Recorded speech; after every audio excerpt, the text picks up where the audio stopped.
다만 너희의 죄악이 너희와 너희 하나님을 갈라놓은 것이며 너희 죄 때문에 주께서 너희에게 등을 돌리셨고 너희 말을 들어주지 않으신 것이다. 자, 우리 가슴에 손을 얹고 믿음을 고백하고 오늘 우리가 하나님께서 주시는 말씀 받겠습니다. 제가 먼저 고백하겠습니다. 하나님은 나를 사랑하십니다. 나는 그 사랑 안에 있습니다. 하나님은 오늘 나에게 말씀하실 것입니다. 그 말씀에 능력이 있습니다. 그 말씀에 생명이 있습니다. 나의 마음을 하나님께 열겠습니다. 나의 생각을 예수님께 집중하겠습니다. 들은 만큼 변합니다. 들은 만큼 행복해집니다. 오늘은 우리가 기도의 사람이 되는데 방해가 되는 것들, 우리의 기도를 회방하는 장애물들에 대한 이야기들을 좀 나눠보려고 합니다. 지난주에 응답되지 않는 기도에 대한 말씀을 나눴잖아요. 어떤 성도들은 기도했는데 응답되지 않는다. 그 사실이야말로 우리의 기도를 방해하고 회방하는 장애가 된다라고 생각을 하시는 분들이 있습니다. 근데 실제로 기도하는 사람들에게 우리가 구한 바대로 기도가 응답되지 않았다라고 하는 사실은 전혀 방해가 되지 않습니다. 예수를 믿었는데도 불구하고 성도가 되었는데 아직 기도의 삶을 시작하지 못하신 분들에게는 기도했는데 소용없는 거 아니야? 그러면 왜 기도해야 되지? 라고 하는 논리적인 비약으로 퍼져갈 수 있지만 실제로 기도하는 삶을 살고 있는 분들에게는 내가 구한 바대로 응답되지 않았다라고 하는 사실이 전혀 장애가 되지 않습니다. 여러분, 기도를 시작하면 기도하지 않을 때에 만났던 하나님보다 다른 하나님을 만나게 됩니다. 아멘이죠. 기도 안 할 때 내가 관념적으로 알고 있는 하나님과 전혀 다른 하나님이 기도 속에서 기다리고 계시는 거예요. 기도 속에 계시는 하나님은 크신 하나님입니다. 우리는 하나님이 우리를 사랑해 주신다라고 하는 것을 믿죠. 근데 기도하지 않을 때 그 사랑은 관념적인 사랑으로 끝나버립니다. 근데 기도 속에서 체험하는 사랑은 리얼합니다. 신실하시고 뜨거운 사랑을 우리는 기도 가운데서 만날 수 있기 때문에 기도하는 대로 이루어지지 않았다라고 하는 사실이 우리의 기도에 어떤 장애도 되지 못합니다. 오히려 우리가 구한 대로 이루어지지 않았다라고 하는 사실 현실 앞에서 그렇다면 우리를 사랑하시는 하나님께서 내가 구한 것보다 더 좋은 것을 가지고 기다리시는구나라고 우리는 설렘을 가질 수 있는 겁니다. 여러분, 기도는 마술이 아닙니다. 요술 램프가 아니란 말이에요. 비비면 요정이 나와서 우리가 원하는 대로 이루어지는 게 기도가 아니죠. 기도는 관계이고 기도는 사랑이고, 아멘 하셔야 되는데 다시, 기도는 관계이고 기도는 사랑이고 기도는 동행이기 때문에 우리가 구하는 대로 이루어지지 않아도 기도는 언제나 하나님을 만나는 자리가 될 수 있습니다. 그런데 분명 우리의 기도를 회방하는 회방꾼들이 있습니다. 장애물들이 있단 말이에요. 오늘은 4가지 장애물들을 여러분들하고 나누면서 우리의 기도를 바로 세워가는 시간을 좀 가져보려고 합니다. 첫 번째, 거짓 만족이 우리의 기도를 회방하는 회방꾼입니다. 우리의 기도를 망가뜨리는 회방꾼, 거짓 만족입니다. 예수님의 비유를 보면 어리석은 부자의 비유가 등장을 하잖아요. 밭을 갈아서 소출이 많아졌습니다. 기뻐합니다. 곡간을 허물고 새 곡간을 지어야 될 만큼 소출이 많아졌으니 왜 기뻐하지 않겠습니까? 너무 기뻐하면서 내 영혼아 여러 해 쓸 동안 물건을 많이 쌓아놓았으니 평안히 쉬고 먹고 마시고 즐거워하라, 이렇게 얘기를 합니다. 이게 거짓 만족입니다. 하나님께서는 이 거짓 만족에 속아버린 부자를 향해서 어리석다라고 말씀을 하십니다. 왜 어리석냐? 영혼을 만족시키지 못할 것에 만족하고 있기 때문입니다. 너 지금 영혼을 가져가 버리면 네가 그렇게 쌓아놓고 좋아하고 기뻐하는 거 누가 다 쓸 거야? 왜 그것 가지고 기뻐해? 그거는 기뻐할 이유가 아닌 거야. 그럼 뭐가 기뻐할 이유인 거예요? 하나님만이 우리에게 참 만족이 되시잖아요. 그렇죠? 근데 어리석은 부자는 그것을 알지 못하기 때문에 거짓 만족에 속아 있기 때문에 하나님께서는 그의 어리석음을 폭로하고 계시는 것입니다. 왜 거짓 만족을 경계해야 하는가? 기도하는 사람이라면 왜 거짓 만족에 속지 말아야 되는가? 만족하지 말아야 될 것에 만족을 하기 시작하면 언젠가는 기도가 멈추게 되어 있습니다. 기도의 힘은 끊어지지 않는 것에 있거든요. 아멘이죠. 그렇죠? 기도의 힘은 우리가 여러 가지 삶의 상황을 지나면서 멈추지 않고 계속되는 것에 있는데, 거짓 만족에 속아버리면 원하는 것을 얻었으니까 기도할 이유를, 동기를 찾지 못하는 거예요. 많은 사람들이 기도하지 않는 이유가 거짓 만족에 속고 있기 때문이에요. 기도해야 되는데 라고 생각은 해요. 기도해야 한다라고 하는 영적인 부담감도 느껴요. 그리고 기도하고 싶은 마음도 있는 거예요. 근데 삶을 돌아보면 자기의 삶이 굉장히 만족스럽다고 느껴요. 평안하다고 느낀단 말이에요. 근데 그게 거짓 만족, 거짓 평안이에요. 왜냐하면 하나님께서 우리에게 주시는 진짜 블레싱은 하나님을 더 갈망하게 만들어요. 하나님께서 우리에게 축복을 부어주시면 하나님을 더 찾게 만드는, 그게 진짜 참 축복이에요. 하나님의 진짜 축복은 하나님의 언약 위에 서 있는 거예요. 가짜 축복은 그 울타리가 좁아요. 나와 내 가족의 울타리에 머물러 있어요. 그러니까 하나님의 축복이 주어지면 고여버리죠. 고인물은 어떻게 돼요? 당연히 썩겠죠. 그러니까 너무나 세상에서 많은 사람들이 부유하고 많은 것을 가졌는데 하나님의 언약의 축복에 있지 않으니까 고여서 썩어요. 그러니까 싸우는 거예요. 형제끼리 싸워요. 사랑하는 사이가 재산 때문에 분쟁이 일어나는 거예요. 언약 위에 서 있는 하나님의 블레싱은 흘러가요. 나와 내 가족의 분위기를 살릴 뿐만 아니라 주변에 있는 사람들을 살리기 시작해요. 수로처럼 흘러다니기 시작하는 거예요. 그러니까 하나님의 블레싱이 우리에게 주어지면 우리는 이런 고백을 할 수 있게 되는 거예요. 여호와는 나의 목자시니 내가 부족함이 없습니다. 내가 부족함을 느끼지 못할 것입니다. 인생의 결여가 없어진다는 뜻이 아니에요. 우리 인생에 래킹이 있어요. 그런데 하나님께서 우리의 목자가 되시면 내가 부족함을 느끼지 못하는 상태가 된다, 이런 뜻이에요. 거짓 만족에 속아 넘어가고 있는 사람들은 자신의 삶에 있는 상황들을 바라보면서 내가 기도 안 해도 잘 돌아가네 라고 생각을 해요. 착각이죠. 우리가 거짓 만족에 속고 있다라고 하는 증거 중에 하나는 우리의 기도가 너무 작아진다라는 거예요. 부모가 되면 자녀들을 위해서 기도하죠. 그렇죠? 참 하나님께서 우리를 기도의 자리로 부르실 때 두 가지 우리의 삶 속에 너무 평범한 그 두 가지 현실이 우리를 언제나 기도의 사람으로 세워주는데, 하나는 우리가 가정을 갖고 있다, 결혼을 했다라는 사실이 우리를 기도하게 만들고, 두 번째는 자녀가 생기면 평생 기도를 하게 돼요. 태어날 때부터 우리가 그 자녀를 떠날 때까지 자녀들을 향한 기도 제목은 없어지지 않는 것 같아요. 근데 아이들을 키우다 보면 여러 상황에 따라서 기도 제목을 바뀌게 되는데, 특별히 이제 입시를 둔 아이들을 보면서 엄마들이 아빠들이 열심히 기도하죠. 당연히 기도해야죠. 어떻게 기도하지 않겠어요. 그런데 기도가 너무 작아지면 기도가 멈춰진다고요. 기도를 멈추게 된다고요. 합격을 위해서 기도하는 건 작은 기도예요. 그러니까 대학에 합격을 하면 이제 됐다, 기도 안 해도 된다 하면서 기도를 놓는 거고, 불합격하면 어떻게 돼요? 하나님을 원망하고 하나님께 실망하는 거죠. 기도해도 소용없다, 이렇게 생각이 되는 거예요. 근데 여러분의 기도가 넓어지면요, 아이가 대학을 준비하고 있는데 내 아이가 이 대학에 들어가서 공부를 할 텐데, 이 아이가 공부하고 졸업한 학교에서 언젠가는 이 아이가 졸업 연설을 하는 사람이 되게 해주십시오라고 기도한다면, 대학에 붙건 떨어지건 상관없이 기도가 계속될 수 있겠죠. 싱글들은 배우자를 위해서 기도하죠. 당연히 해야 합니다. 그 중요한 일을 어떻게 기도하지 않겠어요? 근데 기도가 너무 작으면 결혼하면 기도 멈추는 거죠. 그렇죠? 그럼 완성됐다고 그리고 깜짝 놀라는 거예요. 왜냐하면 배우자가 미완성품으로 와요. 이게 완성품이 아니에요.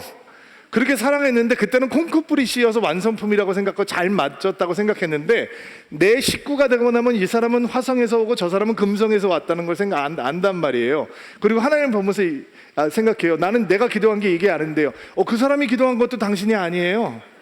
마찬가지예요. 똑같아요. 근데 기도가 넓어지면요, 배우자를 위해서 기도하지 않고 하나님, 나는 이런 가정을 꿈꿉니다. 나는 이런 아내가 되기를 원하고 나는 이런 남편이 되기를 원하고 우리의 가정이 이런 가정이 되기를 원합니다. 앞으로 내가 만나게 될 우리 아들이, 우리 아이들이, 우리 딸들이 우리 가정에서 이런 삶을 살기를 원하고 우리의 가정이 이런 향기가 되기를 원한다라고 기도를 넓혀 놓으면요, 그러면 여러분 앞에 나타나는 배우자의 부족함, 그것이 한숨을 짓게 하는 이유가 아니라 더 뜨겁게 기도할 수 있는 이유가 되지 않을까요? 여러분, 직장을 위해서, 취업을 위해서 기도합니다. 하나님께서 취업의 문을 열어주시죠. 그런데 직장을 들어가 보니까 이거 내가 기도했던 게 아니에요. 나는 이러려고 직장 들어간 게 아닌데 들어갔더니 스트레스도 많고 힘든 사람들도 많고 나 실력 있는 사람, 나 이러려고 내가 이렇게 고생했나라는 생각이 들어요. 근데 취업을 위해서 기도하지 않고 직장 생활이 하나님을 예배하는 자리가 되고 하나님과 동행하는 자리가 되고 직장 생활이 예수 그리스도께서 재림하시는 자리가 되게 기도를 넓혀 놓으면요, 목사님 무슨 직장 생활하면서 재림을 준비한다. 아니, 마태복음 25장의 달란트 비유를 보면 그 달란트 비유가 등장하는 배경이 말세에 예수님께서 어떤 일이 있을 거를 설명하신 다음에 비유를 들어서 말세를 준비하는 삶을 가르쳐 주신 거예요. 예수님의 다시 오심을 어떻게 준비하냐? 1달란트, 2달란트, 5달란트 받은 사람들이 그 달란트를 땅에 묻지 않고 열심히 장사하고 주님을 섬기는 거예요. 그러니까 여러분이 다니고 있는 직장이 예수님께서 다시 오실 길을 준비하는 자리가 되는 거예요. 그렇게 우리의 기도가 넓어지면 우린 직장에서 일어나고 있는 일 때문에 일희일비 안 할 수 있을 거예요. 기도가 너무 작아지면 너무 쉽게 만족하죠. 너무 쉽게 만족하면 거짓 태평에 속게 돼요. 언젠가는 기도를 멈추게 되는 거예요. 여러분, 어떻게, 아까 말씀드린 대로 어떻게 여호와는 나의 목자시니 내가 부족함이 없습니다라고 하는 고백을 우리가 할 수 있게 되느냐? 그 고백은 오직 기도 속에서만 배울 수 있는 거예요. 아멘으로 받으세요. 기도 속에서 만나는 하나님만을 통해서 거짓 만족이 아닌 참 만족을 누리게 되고 우리는 속지 않고 기도의 속에 머무를 수 있는 거예요. 자, 거짓 만족이 기도를 망가뜨리는 회방꾼이다. 두 번째, 깨어진 관계가 우리의 기도를 망가뜨리는 회방꾼이 됩니다. 깨어진 관계, 망가진 관계, 흔들리는 관계가 우리의 기도의 방해물이 된다는 거예요. 예수님께서 산상수훈에서 이런 말씀을 주셨죠. 마태복음 5장 23절부터 24절 말씀인데 우리가 같이 한 목소리로 읽어볼게요. 읽어주세요. 시작. 그러므로 예물을 제단에 드리려다가 거기서 내 형제에게 원망을 들을 만한 예물을 제단 앞에 두고 먼저 가서 형제와 화목하고 그 후에 와서 예물을 드리라. 자, 우리가 너무 잘 알고 있는 말씀이죠. 예수님께서 하나님께 예배를 드리려고 하는데 사람들과 망가진 관계, 힘들어진 관계가 생각이 나거든 예배하는 것을 멈추고 가서 해결하고 와서 예배를 드리라라는 거예요. 그렇게 중요하다는 거예요. 자, 이거 순종하기 진짜 힘든 말씀이죠, 그렇죠? 예, 이 말씀대로 살면 아마 여러분 중에 반은 여기 없을 것 같아요. 그렇죠? 딴 데 가서 빨리 딴 일이 하고 와야 될 것 같아요. 순종하기 힘든 말씀 맞아요. 인정합니다. 베드로전서에는 이런 말씀도 있어요. 베드로전서 3장 7절 말씀 읽어주세요. 시작.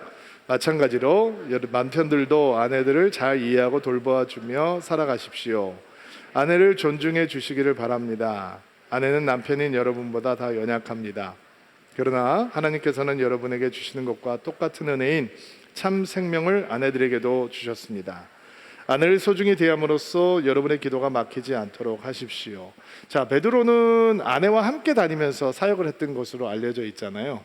그래서 사도 바울이 나는 내가 뭐 아내하고 같이 다닐 자격이 없냐 이런 얘기를 할 만큼 친밀하게 다니면서 사역을 했던 것 같아요. 그리고 베드로는 이렇게 권면을 해요. 형제들에게 아내를 소중하게 대해야 합니다. 왜냐하면 여러분의 기도가 막히지 않기 위함입니다. 제가 이 말씀을 이번 한 주간 묵상을 했을 거 아니에요. 깨어 경계했죠, 제가. 왜냐면 집에서 아내하고 다툰다면 제가 여기 와서 이렇게 설교를 할 수는 없잖아요, 그렇죠? 그리고 실제로 이렇게 아내와 부부싸움을 한 다음에 설교를 해보면 이게 아무도 안 보여요. 아내만 보여요. 그러니까 그게 어려우니까 이번 주에 정말 경계하고 깨어 있었어요. 왜냐면 금요 집회 가서 기도도 인도해야 되고 이번 주에 설교도 해야 되니까 아내를 소중하게 여기면서 내 기도가 막히지 않도록 살려고 했어요.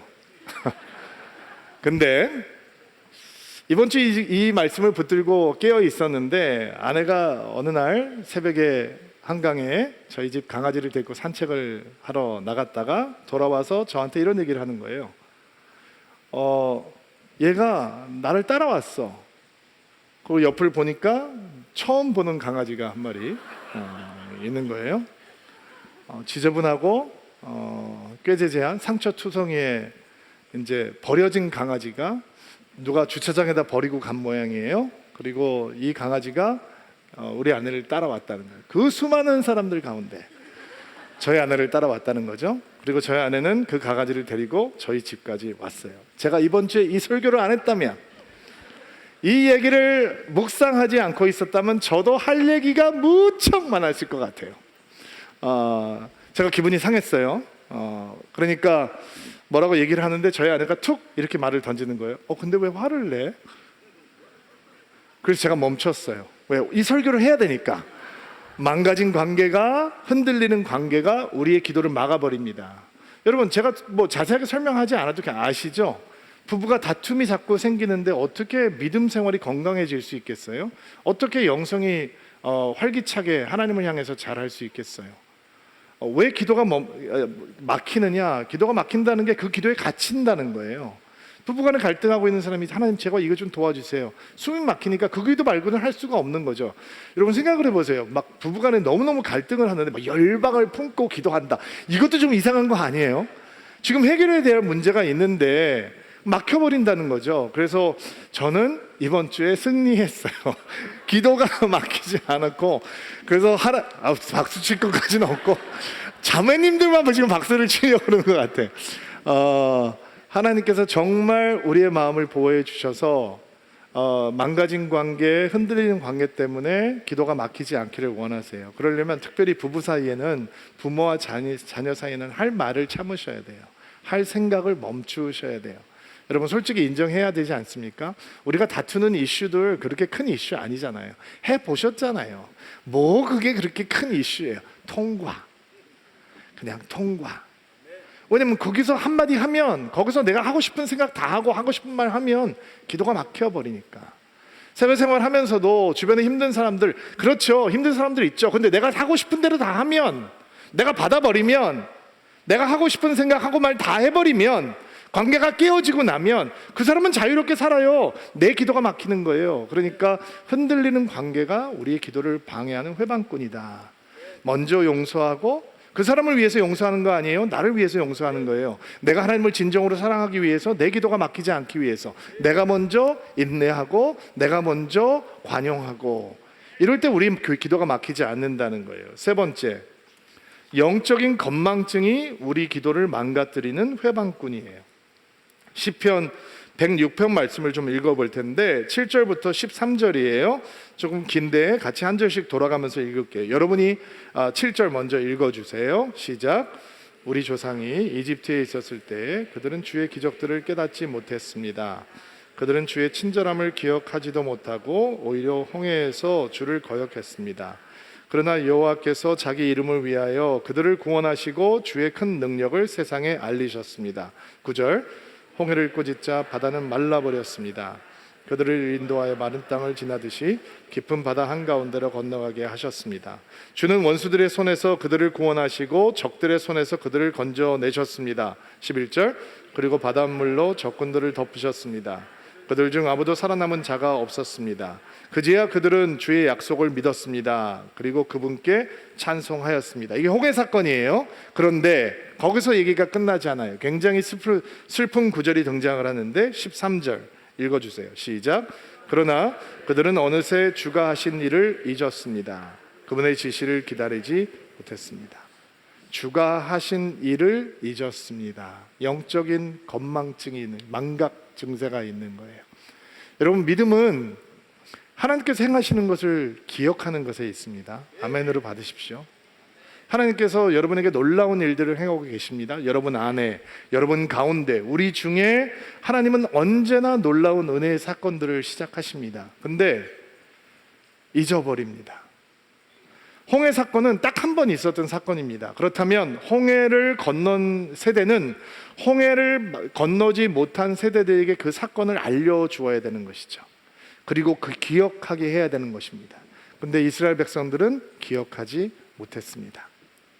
홍해 바닥을 마른 땅 건너듯이 건넜고, 그들이 건넜던 홍해에 이스라엘 군사들은 수장되었습니다. 하나님께서는 그들을 정말 독수리가 그 새끼들을 날개 위에다 얹고 옮기시듯이 가나안 땅으로 옮기시기 시작하셨습니다. 그런데 그들은 잊었습니다. 하나님의 은혜를 잊으면 어떻게 되느냐? 홍해를 건넜는데도 불구하고 광야에서 목마르다고 불평하고, 광야에서 이집트로 돌아가겠다라고 떼쓰고, 부추 먹고 싶다, 마늘 먹고 싶다, 수박 먹고 싶다, 말도 안 되는 소리를 합니다. 하나님께서 고기 냄새가 징그럽게 허리까지 차도록 메추라기태를 보내주셔도 하나님을 향해서 원망하고 불평하는 것을 멈출 수 없고, 하나님의 은혜를 잊으면 금송아지 나오는 겁니다. 믿음은 하나님의 역사를 기억하는 것에 있습니다. 기도를 망가뜨리는 것은 하나님의 은혜를 잊게 만드는 영적인 건망증이라는 거예요. 우리가 기도 속에서 붙들고 있어야 되는 것은 기도 제목이 아닙니다. 하나님입니다. 예수 그리스도입니다. 하나님의 은혜에 대한 기억이 우리를 끝까지 하나님을 붙들고 기도하는 사람으로 만들어 주시는 것입니다. 우리가 자꾸 하나님께서 우리에게 베풀어 주신 은혜를 잊어버리면, 영적인 건망증에 빠져 있으면 우리는 영성 생활에서, 믿음 생활에서 구경꾼이 되어버립니다. 예수님의 기적 주변에는, 사건 주변에는 언제든지 구경꾼이 넘쳤죠. 예수님의 병자를 고치시고 죽은 자를 사흘리시는 일들이 너무 신기하니까 구경꾼들이 넘쳤습니다. 근데 구경하면서 기적을 보는 사람들이 예수님을 사랑하지도 못하고 예수님을 믿지도 못합니다. 오히려 나사로가 나왔던 현장에서는 그 나사로가 사고 나온 것을 보고 오히려 예수님을 죽이려고 하는 사람들까지 생겼습니다. 하나님의 은혜를 기억하지 못하니까 기적 앞에서도 하나님을 믿지 못하는 거예요. 하나님을 잊어버리는 거예요. 여러분, 은혜를 기억하는 최고의 방법은 뭘까요? 기도하는 겁니다. 주의 이름을 부르는 겁니다. 기도를 배울 수 있는 최고의 길은 기도하는 겁니다. 기도에 대해서 생각하는 것으로 충분하지 않습니다. 기도에 대해서 말하는 것만으로도 충분하지 않습니다. 기도에 대해서 부담하고 스트레스 받는 거 아무 의미 없습니다. 기도를 배울 수 있는 가장 좋은 방법은 기도를 하는 것이고, 기도를 잘할 수 있는 가장 빠른 방법은 기도를 많이 하는 겁니다. 기도를 많이 하면, 자꾸 하면 하나님의 은혜를 기억하게 되고, 기도를 멈추면, 못하면 하나님을 잊게 되는 겁니다. 그러니까 하나님을 잊는 영적인 건망증이 우리의 기도를 해방한다면 기도를 일상으로 삼으시면 되는 겁니다. 기도의 자리에 나아가시는 거예요. 제가 얼마 전에도 부탁을 드렸는데, 우리 셀장님들은 우리 셀원들한테 한 달에 한 번은 철야 예배 가자라고 말씀하셔야 돼요. 셀장이 그렇게 얘기하지 않으면 셀원들이 목사님 이렇게 하라고 그러는데 셀장이 왜 그렇게 안 하십니까? 우리 갑시다라고 해야 해요. 왜냐하면 스스로 기도의 자리에 나오지 못하는 사람이 교회는 훨씬 더 많단 말이에요. 누가 강권해서 끌고 가지 않으면 우리는 하나님을 잊어버려요. 영적인 망각을 한다고요. 영적인 건망증에 빠져서 하나님의 은혜를 기억조차 할 수 없게 되는 거예요. 그러니까 강권해서 하나님의 은혜를 기억하는 자리에 끌어다 놓고 앉혀야죠. 그 자리가 함께 기도하는 자리여야 되는 거예요. 자, 영적인 건망증이 우리의 기도를 해방하는 방해물이다. 또 우리가 우리의 기도를 방해하는 것 한 가지 더 생각을 해볼게요. 회개를 거부하는 죄로 얼룩진 삶이 우리의 기도를 망가뜨리는 회방꾼이 됩니다. 오늘 우리가 읽었던 본문 말씀인데, 이사야서 59장 2절 말씀, 쉬운 성경으로 먼저 읽고 그 다음에 개역 개정으로 한번 읽어볼게요. 읽겠습니다. 시작. 다만 너희의 죄악이 너희와 너희 하나님을 갈라놓은 것이며, 너희 죄 때문에 주께서 너희에게 등을 돌리셨고 너희 말을 들어주시지 않은 것이다. 개역개정으로 한번 읽어볼게요. 오직 너희 죄악이 너희와 너희 하나님 사이를 갈라놓았고 너희 죄가 그의 얼굴을 가리어서 너희에게서 듣지 않으시게 함이라. 우리의 죄악이 하나님과 우리의 사이를 갈라놓았고 우리의 죄가 하나님의 얼굴을 가렸대요. 그러니까 하나님께서 듣지 않으시는 거죠. 이게 죄악으로 얼룩지고 오염되어 있는 삶, 회개하기를 거부하는 삶이 우리의 기도를 망가뜨리는 회방꾼이에요. 시편 66편 18절 말씀 개역 개정으로 한번 읽어볼게요. 66편 18절 읽어주세요. 시작. 내가 나의 마음에 죄악을 품었더라면 주께서 듣지 아니하시리라. 자, 이런 말씀 앞에서 우리는 두려움을 느끼죠. 그렇죠? 내가 우리 안에 내 마음에 죄악을 품었으면 하나님께서 우리 기도 듣지 않으신다. 이런 말씀 앞에서 누가 감히 떨지 않을 수 있겠어요? 죄를 멀리하고 싶지만 죄의 본성이 우리 안에 여전히 남아 있어서 죄악된 생각, 죄악된 행동, 죄악된 언어로 하나님의 마음을 아프게 하는 게 익숙한 우리들이 어떻게 이런 말씀 앞에서 자유로울 수 있겠어요? 그러나 여러분 기억하셔야 될 게 있어요. 이런 말씀 앞에서 예수 그리스도께서 십자가에서 대속의 피를 흘려서 죽으심으로 우리의 과거의 죄, 현재의 죄, 미래의 죄는 용서함을 받았어요. 아멘이죠. 예수께서 십자가에 달려 죽으심으로 우리의 피값으로 우리의 죄값을 치르심으로 예수 그리스도의 의가 우리에게 전가되었어요. 아멘이죠. 그러면 하나님께서 우리를 보실 때 우리의 죄악됨을 보시는 것이 아니라 예수의 의로움을 통해서 우리를 보시는 거예요. 그게 하나님 앞에서 우리가 의롭게 되었다라고 하는 뜻이에요. 우리가 진짜 예수를 믿는다면, 진짜 복음을 믿게 됐다면 그런 역사가 우리 안에 일어나는 거예요. 자, 그러면 예수 그리스도의 대속의 피로 우리가 하나님 앞에서 의롭게 되었다라고 하는 사실은 우리 안에 어떤 변화를 만들어 놓느냐 하면 내가 이전에 사랑하던 죄를 미워하게 되고, 아멘 하셔야 돼요.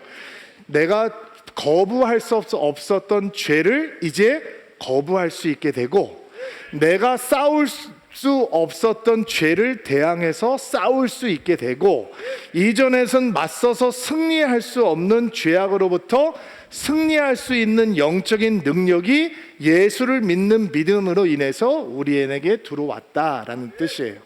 그러면 죄를 품고 있으면 하나님께서 우리를 들어주시지 않을 거라는 건 무엇이냐? 그런 내적인 능력이, 믿음의 능력이, 영적인 능력이 우리 안에 임해 왔는데도 불구하고 죄와 맞서서 싸우겠다라고 하는 의지도 없고 죄를 거부하겠다라고 하는 결단도 없고 여전히 죄를 사랑하고 세상을 사랑하고 세상과 버텨서 적당히 동거하겠다라고 하는 마음을 품고 있는 사람들의 기도는 하나님 앞에 기도가 될 수 없으며 하나님은 그런 기도를 듣지 않으신다, 이런 뜻이에요. 야고보서에서는 그런 마음을 어떻게 표현을 하고 있냐면, 간음하는 여인들아 세상과 벗된 것이 하나님과 원수됨을 알지 못하느냐? 그런즉 누구든지 세상과 벗이 되고자 하는 자들은 스스로 하나님과 원수되는 것이다. 세상과 간음한다라고 하는 표현, 강력한 표현을 썼어요. 사도 바울은 그런 자들을 향해서 양심에 화인받은 사람들이다 라고 얘기를 해요. 죄를 향해서 무감각해지고 마비되어 버린 마음이라, 이런 뜻이죠. 이렇게 죄와 동거하고 버치되는 삶 속에서 기도는 피어날 수 없다는 거예요. 그런 가운데 하나님께서 그런 기도에 관심을 갖지 않는다라는 거예요. 영국의 성공의 감독이었던 존 라일이라고 하는 목사가 이런 글을 남겼어요. 여러분 이 글을 여러분 마음속에 오늘 심으세요. 기도와 죄는 절대 한 마음속에 공존하지 못합니다. 죄와 기도는 절대로 한 영혼 가운데 함께 거하지 못한다는 거예요. 기도가 죄를 소멸해 버리든지 죄가 기도를 막아버릴 것이기 때문입니다. 우리가 기도의 사람이 되면 죄악의 뿌리를 뽑아버리게 되는 것이고, 죄가 우리 삶 속에 없어지지 아니하면 그 죄악이 우리의 기도의 숨통을 끊어버릴 것이다 라고 하는 강력한 경고죠. 여러분, 기도하지 않는 성도들은 죄를 가볍게 여깁니다. 왜냐하면 죄가 안 보이거든요. 죄가 안 보여요. 기도하지 않으면. 기도가 가져다 드는 은총 가운데 가장 강력한 은총은 죄를 향해 하나님의 현미경을 갖다 댄다는 거예요. 그러니까 죄가 커 보여요. 그럼 목사님 기도를 안 해야겠네요. 얼마나 괴롭겠어요. 아니에요. 하나님께서 기도를 통해서 죄 현미경을 갖다 대니까 이전에 보지 못했던 죄악들을 하나님 앞에 고하기 시작해요. 회개하기 시작해요. 회개가 뭐예요? 그냥 하나님 죄송합니다, 잘못했습니다, sorry 하고 그냥 끝나는 거예요. 여러분, 변화된 삶이 없는 회개는 존재하지 않습니다. 진정한 회개는 삶의 변화가 따라야 하는 것입니다. 우리가 잘 알고 있는 가나마다 현장에서 잡힌 여인 사건이 있죠. 세상과 벗된 삶을 살고 있는 사람들, 예수를 믿지만 교회를 다니지만 세상을 사랑하는 마음을 포기할 마음도 없고 죄를 즐거워하는 마음을 버릴 마음도 없는 사람들이 제일 좋아하는 성경 구절이 뭔지 아세요? 죄 없는 자가 먼저 돌을 던지라. 근데 이 요한복음의 사건을 보면 예수님의 결론은 그게 아닙니다. 이 사건의 핵심 메시지는 죄 없는 자가 먼저 돌을 던지라가 아니라 나도 너를 정죄하지 아니하노니, 죄가 없다는 뜻이 아닙니다. 예수께서 그 죄값을 가져가셨다는 뜻입니다. 내가 너를 위해서 십자가에서 죽을 것이기 때문에 나는 너를 정죄하지 않노라, 너의 정죄함을 내가 가져가노라, 그것으로 끝나는 것이 아니라 그러므로 이제 가서 다시는 똑같은 죄 짓지 말라라는 것입니다. 예수님께서 이 여인을 용서하신 목적은 너 가서 잡히지 마, 이제 숨어서 해, 이 뜻이 아니라 내가 너를 용서하노니 너는 이제 다른 삶을 살아야 한다라는 것입니다. 거기에 용서의 목적이 있는 것입니다. 삭개오라고 하는 사람이 여리고의 세리장이잖아요. 세리장이라고 하면 가장 악랄한 세리인 겁니다. 로마 정부에 갖다 바치고 더 긁어 모아서 자기 주머니를 불리던 탐욕스럽고 악랄한 매국노였습니다. 그런데 예수를 믿게 됐어요. 예수를 믿게 되니까 뭐라고 얘기합니까? 하나님, 나의 재산의 절반을 팔아서 가난한 자에게 나눠줄 것이고, 그리고 내가 속여서 탐욕스럽게 빼앗은 자들이 있으면 4배를 갚겠습니다. 왜? 이전 삶으로 돌아갈 수 없는 거예요. 여러분, 기도하면 어떻게 되는지 아세요? 예수를 믿고 기도하게 되면 성령께서 우리 안에서 역사하셔서 예전 삶으로 돌아가지 않게 해주세요. 예전에 행하던 행동 기쁘지 않아요. 예전에 갔던 곳 가기 싫어요. 예전에 만났던 사람들 부담스러워져요. 옛날에 즐거워하던 일들, 얘기들이 이제는 우리의 마음을 즐겁게 하지 못한단 말이에요. 그러니까 예전으로 돌아가지 못하는 거죠. 기도를 망가뜨리는 마음은 어떤 마음이냐? 예전의 삶으로 돌아가도 충분히 기도할 수 있고 충분히 예수 믿을 수 있다라고 느끼게 하는 마음이란 말이에요. 그러면 여러분, 우리가 죄를 떠나지 않으려고 하는 그 못된 마음이, 죄를 하나님 앞에 드러내려고 하는 그 거룩한 마음이, 마음의 숨통을 쬐버리는 세상과 벗된 마음이 우리 안에 있을 때 어떻게 해야 되는 것입니까? 회개해야 되는 거죠. 애통해야 하고 주 앞에 보혈의 은혜를 구하고 내 삶을 돌이키게 해달라고 구할 때 하나님께서는 하나님의 영광의 얼굴을 우리에게 비추시기 시작하는 것입니다. 기도 속에서 회개가 깊어지지 않으면 기도를 하면서도 죄를 떠날 수 없거든요. 근데 기도 속에서 회개가 깊어지기 시작하면 그분의 얼굴이 우리를 향합니다. 그분의 영광이 우리를 비치기 시작합니다. 그분의 임재가 우리를 채우기 시작합니다. 여러분, 그리고 하나님께서 그분의 축복을 우리에게 쏟아붓기 시작하십니다. 우리가 거룩하고 순결한 주의 신부가 되어서 죄악을 떠나기를 작정하고 회개의 눈물을 흘리며 주 앞으로 돌아올 때 하나님께서는 이런 약속을 주시는 것입니다. 내가 하늘문을 열고 나의 축복을 너에게 쏟아붓지 않나 나를 테스트해보라 라고 말씀하시는 것입니다. 죄악을 떠나지 않겠다라고 하는 그 못된 마음이 우리의 기도를, 숨통을 막아버리는 것입니다. 여러분 기도는 어떻습니까? 여러분 혹시 막혀 있지는 않습니까? 혹시 장애물 앞에 서 있는 분들은 없습니까? 기도해야 하는데 혹시 기도를 시작조차 못하고 있는 분들은 없습니까?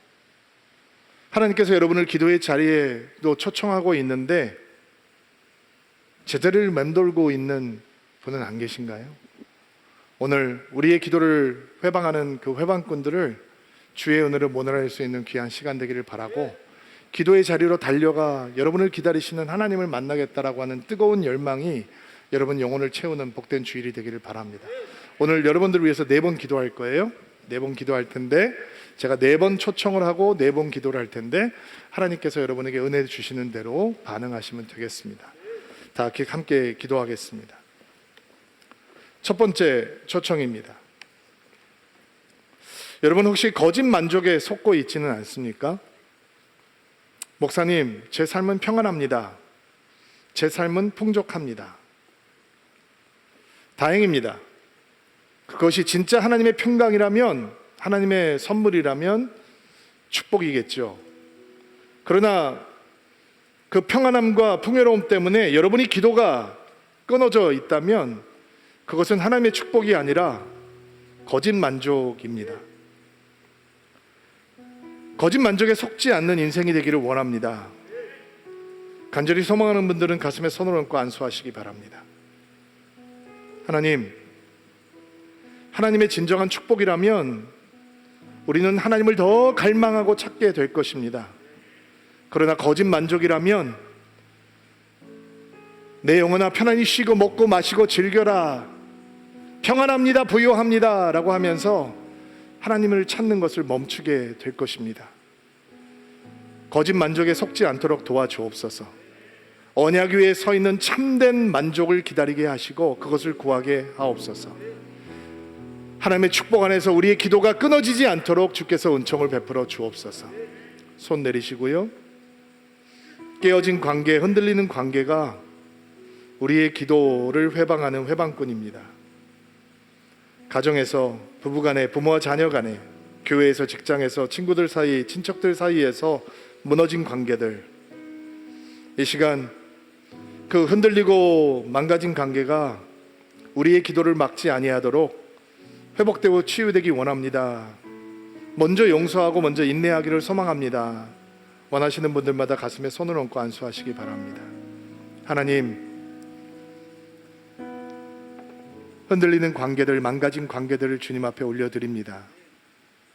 주님이 긍휼을 베풀어 주셔서 회복과 치유가 있게 하옵소서. 특별히 가정에서 흔들리고 있는 관계들, 부부 사이에 흔들리고 있는 관계들, 부모와 자녀 사이에 흔들리고 있는 관계들, 오늘 이 시간 가슴에 손을 얹고 안수하고 있는 성도 한 사람 한 사람들이 내가 먼저 용서하겠습니다, 내가 먼저 손을 내밀겠습니다, 내가 먼저 인내하겠습니다, 내가 먼저 관용하겠습니다 결단하는 귀한 시간 되게 하시고, 흔들리는 관계가 우리의 기도를 멈추지 못하도록, 망가뜨리지 못하도록 주께서 은총을 베풀어 주옵소서. 손 내리시고요. 세 번째 초청입니다. 하나님께서 나에게 엄청난 은혜를 베풀어 주셨는데 자꾸 그 은혜를 잊어버리게 됩니다. 나에게 영적 건망증이 있습니다. 하나님을 기억할 수 있는 은혜를 구합니다. 소망하는 분들마다 가슴에 손을 얹고 안수하시기 바랍니다. 여러분, 지금은 손을 얹고 안수하신다면 여러분 기도의 자리로 나아가셔야 합니다. 혼자 집에서 나갈 뿐만 아니라 교회에서 함께 기도하는 자리로 나아가셔야 합니다. 하나님 가슴에 손을 얹고 기도하시는 성도들마다 하나님을 기억하는 은총을 허락하여 주옵소서. 은혜를 잊지 않게 하옵소서. 믿음의 역사를 잊지 않도록 도와주시고, 날마다 예수의 이름을 부르게 하시며 예수의 이름을 부르는 자리마다 하나님의 은혜가 기억나게 도와주옵소서. 손 내리시고요. 마지막 초청입니다. 죄를 품은 마음, 세상과 벗삼은 마음, 아직도 세상을 사랑하는 마음, 세상과 동거하는 마음, 거기에서는 기도가 자라지 못합니다. 하나님, 죄악을 떠나겠다라고 하는 마음의 결단이 있게 하시고, 죄악에 머물러 있었던 나의 모습을 깊은 회개의 기도로 되돌릴 수 있도록 도와주옵소서. 죄를 거부하고 미워하고 경멸하는 믿음을 우리에게 가르쳐 주옵소서. 소망하는 분들마다 가슴에 손을 얹고 안수하시기 바랍니다. 존귀하신 하나님, 우리의 사랑을 어찌 세상에 빼앗기겠습니까? 우리의 헌신을 어찌 주님이 아닌 다른 것에 드리겠습니까? 우리의 기쁨이 어찌 예수 그리스도가 아닌 세상에 겉들려 있겠습니까? 죄를 품고 있는 마음, 죄를 떠나겠다라고 하는 결단을 주저하고 있는 마음을 회개합니다. 돌이킵니다. 예전 삶으로 돌아가지 않겠다고 하는 마음의 결단을 주시고, 거룩하고 순결한 예수 그리스도의 신부로 살아가겠다고 하는 마음의 결단이 있게 하시고, 죄를 거부하고 미워하고 하는 경멸하는 믿음을 갖게 하셔서 우리의 기도가 끊어지지 않게 하옵소서. 망가지지 않게 도와주옵소서. 아버지 하나님, 세상을 사랑하는 마음을 주님을 사랑하는 마음으로 돌립니다. 세상에 헌신했던 마음을 주님께 헌신하는 마음으로 돌립니다. 세상을 기뻐했던 마음을 예수 그리스도를 기뻐하는 마음으로 돌립니다. 우리의 마음을 받아주시고 우리의 기도가 살아날 수 있도록 주여 역사하여 주옵소서. 이번 한 주도 이 말씀을 품고 예수와 동행하며 주의 이름을 부르는 한 주가 되게 하옵소서. 예수님의 이름으로 기도하옵나이다. 아멘.